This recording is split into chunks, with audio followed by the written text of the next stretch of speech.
Cancer लगातार बढ़ता चला जा रहा है। पहले ये बीमारी इक्का दुक्का लोगों में होती थी। आज जब चर्चा होती है तो हर दूसरा या तीसरा पेशेंट, बड़े बड़े सुपरस्टार्स, नाम आता है कि उसको कैंसर हो गया, फलाने को कैंसर हो गया। ये हो क्यों रहा है और बाल्को इसमें किस तरीके से काम कर रहा है? आप किस तरीके से काम कर रहे हैं? जहाँ तक कैंसर का सवाल है, जो स्टैटिस्टिक्स हैं वर्ल्ड हेल्थ ऑर्गेनाइजेशन की और हमारी जो स्टैटिस्टिक्स हैं नेशनल कैंसर रजिस्ट्री प्रोग्राम की, उसमें हर 5वें या 6ठे इंसान को कैंसर होने की संभावना है 75 साल की उम्र से पहले। तो उसके लिए अब कैंसर होगा ये निश्चित नहीं है, पर लेकिन हम कुछ चीज़ें कर सकते हैं जिससे कि उसका बचाव कर सकें और कुछ जांचें कर सकते हैं जिससे कि कैंसर हम जल्दी पकड़ सके। क्योंकि कैंसर अगर जल्दी पकड़ में आ जाए तो वो खांसी जुकाम की तरह ठीक हो जाता है और उसमें खर्चा भी कम होता है, समय भी कम लगता है। कैंसर के बारे में एक वो डर बैठा हुआ है सबके दिमागों में कि जब कैंसर हो जाता है तो that is equal to death, कि जो है कि हमें कैंसर हुआ तो अब हम तो मर जाएंगे। चाहे जब पेशेंट्स आते हैं वो यही पूछते हैं कितना समय है मेरे पास, 1 महीना, 2 महीना, 6 महीना। तो ये बिल्कुल गलत धारणा है। अगर कैंसर हम जल्दी पकड़ लें तो वो बिल्कुल जड़ से खत्म हो जाता है। बहुत कॉमन है रूरल में, इसके पीछे की वजह क्या है? तो ये बहुत रिसर्च की गई है भारत में। जो बच्चेदानी के नीचे वाला हिस्सा होता है उसको सर्विक्स बोलते हैं, और अभी पिछले बजट में हमारी फाइनेंस मिनिस्टर ने उसके अगेंस्ट वैक्सीन भी अप्रूव कर दी है। तो अभी आशा और आंगनवाड़ी वर्कर्स, जो हमारा इम्यूनाइजेशन प्रोग्राम है, नेशनल इम्यूनाइजेशन स्केड्यूल में आ गई है वैक्सीन। तो अब सब लड़कियों को जो 10 से 15 साल की हैं उनको घरों में दी जा सकती है। गाँव में इसलिए कॉमन है, जैसे मैं यहाँ गई थी, मैं महीने में एक बार कोशिश करती हूँ कि कैंप में जाऊँ।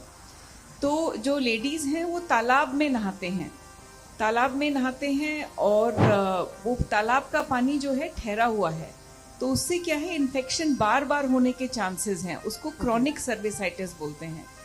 तो इसीलिए बहता हुआ पानी बहुत ज़रूरी है, खासकर जब अपने आप को आप धोएं और नहाएं।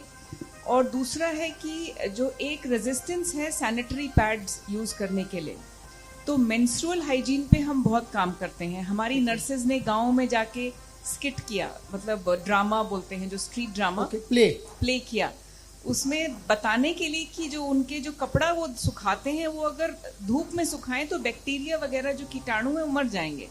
अब शर्म के मारे वो क्या करते हैं, छाए में सुखाते हैं उसको, तो उस पर फंगस हो जाती है छुपा कर या किसी कपड़े के लेयर के नीचे, तो फिर उससे बार बार इन्फेक्शन होता है।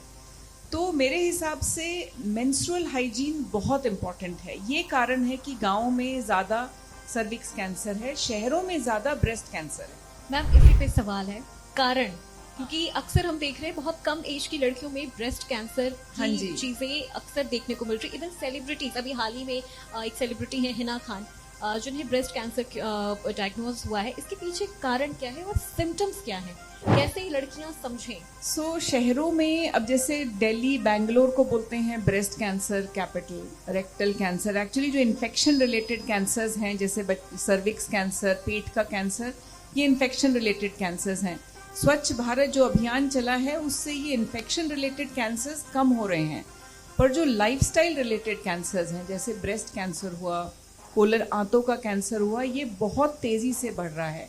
लाइफस्टाइल से मेरा मतलब है कि हम लोग सिडेंट्री लाइफस्टाइल, काम कर रहे हैं, औरतें ज़्यादा काम कर रही हैं, तो उनकी मैरिज की एज भी लेट हो रही है। कई लोग बच्चा नहीं कर रहे हैं तो एक ही बच्चा कर रहे हैं, और अगर बच्चा है तो उसको ब्रेस्ट फीड नहीं कर रहे हैं। 6 महीना ब्रेस्ट फीडिंग रेकमेंडेड है। सिडेंट्री जॉब है तो आप एक्सरसाइज नहीं कर रहे हैं, काम कर रहे हैं तो आप घर पे थके हुए आते हैं, जंक फूड ऑर्डर करते हैं, उसमें आपको पता नहीं कि किस तरह का ऑयल यूज़ किया है, किस तरह का फ्लावर यूज़ किया है, क्वालिटी क्या है खाने की। तो ये हम लोग क्या बोलते हैं, इसको अर्बनाइज हो रहे हैं, हमारा लाइफस्टाइल चेंज हो रहा है, हम वेस्टर्नाइज हो रहे हैं। गांव में क्या था, जो बो रहे हैं वही खाते हैं, सीजनल खाते हैं। फल आपके बाहर से आ रहे हैं एरोप्लेन में, तो उनमें भी प्रिजर्वेटिव लगता है। जो चीज़ यहाँ नहीं उग रही है आप वो खाते हैं। तो ये सब अल्कोहल, तंबाकू, सिगरेट, इन सब चीज़ों का सेवन बढ़ रहा है।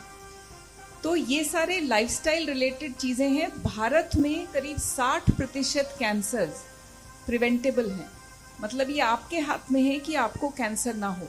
आप अल्कोहल तंबाकू मत यूज करिए, प्रोसेस्ड फूड्स मत खाइए, ज़्यादा चीनी मत खाइए, और लंबे समय तक ओरल कॉन्ट्रासेप्टिव पिल या हार्मोन रिप्लेसमेंट थेरेपी मत लीजिए। डाइट पे ध्यान दीजिए, एक्सरसाइज करिए, कम से कम 30 से 40 मिनट रोज। WHO का रिकमेंडेशन है कि आप जो है ऐसी एक्सरसाइज करें जिससे कि आपको पसीना आए और जिससे कि आपका हार्ट रेट बढ़े।